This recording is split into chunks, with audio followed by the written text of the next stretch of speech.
So my name is Brenda Meritt-Motta, and I've been in contact with Everett Housing Authority since about 2017, I believe. And I was in touch with them through Second Chance Management. Well, I'm gonna just say it.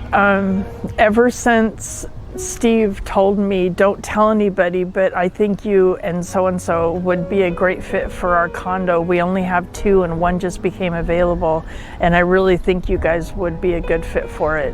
I believe in you. And I remember from that day on, I thought, man, I'm not going to let him down. One of these days I'm going to tell my story of how this helped me. And you know, I told you that. I reached out on Facebook, anything I can do, you know, and I feel so blessed to be able to share my story because I've come so far in that housing, you know, and I went from feeling like I might die from post-op complications, and because of having a safe, secure home environment to get care in, I was able to bounce back from that, being nicotine-free and being able to take state training to become a certified peer support specialist. And you know, I've been unemployable since 2007, and I really believe that having a secure home got me to where I was finally employable again.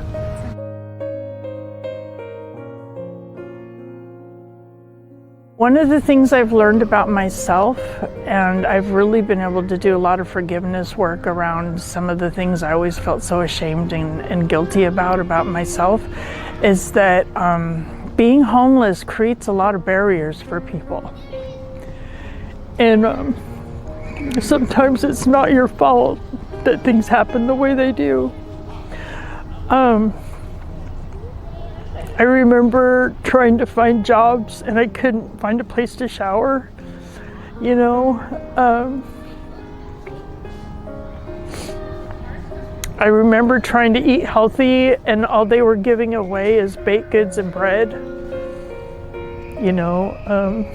And I had all kinds of natural food experience and, you know, education and I've learned that sometimes when people look a certain way, their experiences and stories and truths are something completely different than what they may look like.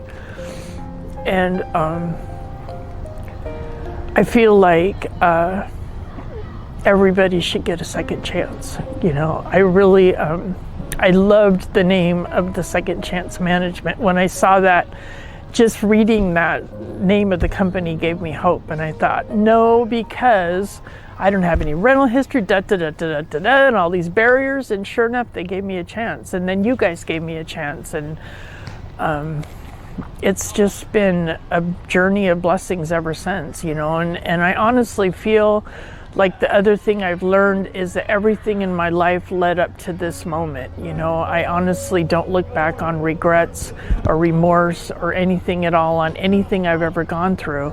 And I've also learned that having trauma-informed care that puts the person first is vital to mental health recovery and substance use disorder recovery, and letting someone find their own inner wisdom and help them find their own choices and their own voices is really vital to their self-esteem and their self-worth and self-love. To make sure that everyone knows that each person's interpretation of home is different. You know, when people go through and tear down tents and throw away garbage and stuff, that might be someone's treasure, and that might be their definition of a safe, secure home. And it's heartbreaking to me to know, like, you know, for a long time, my safe sanctuary was the bus stops because they were lit all night long, you know? I mean, so you never know what somebody's safe, secure spot's gonna be. And my definition has definitely expanded over the years. And thanks to Everett Housing Authority, I can afford to live in a beautiful home now.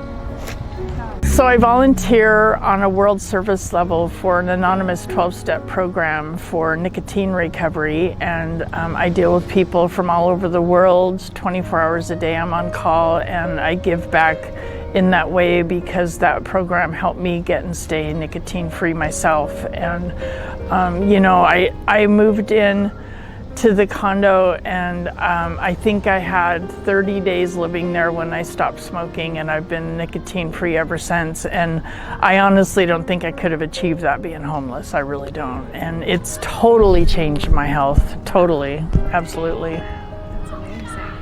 My goodness. So who's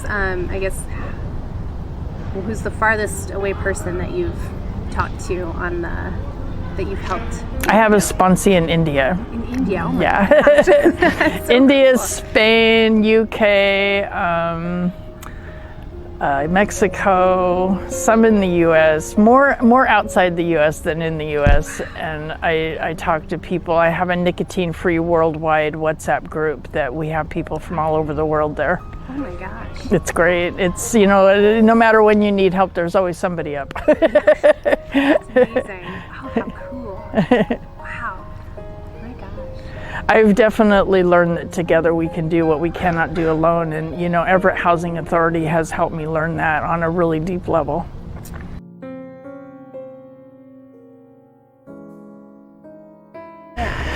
So because of having home stability, I have been able to get and stay nicotine free.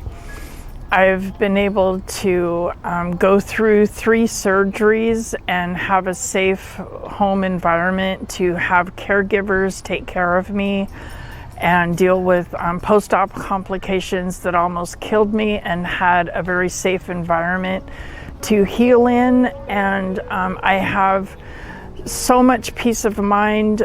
Being homeless is extremely traumatic, and to be really honest, it took me almost 4.5 years to get rid of my moving boxes. And so being in my condo has provided me a feeling of safety and security that I haven't felt in a long, long time.